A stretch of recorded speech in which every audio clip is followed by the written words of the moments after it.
Melalui Badan Penanggulangan Bencana Daerah atau BPBD dan Dinas Sosial Kabupaten Maluku Tengah, Jumat kemarin telah disalurkan bantuan kemanusiaan ke Negeri Administratif Masihulan, Kecamatan Seram Utara.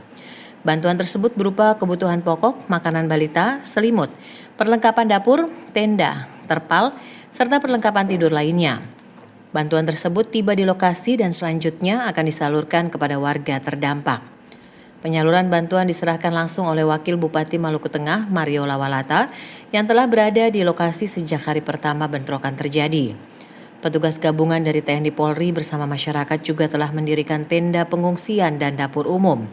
Saat ini situasi di lokasi bentrokan telah kondusif. Aparat keamanan masih melakukan penjagaan ketat di perbatasan tiga negeri.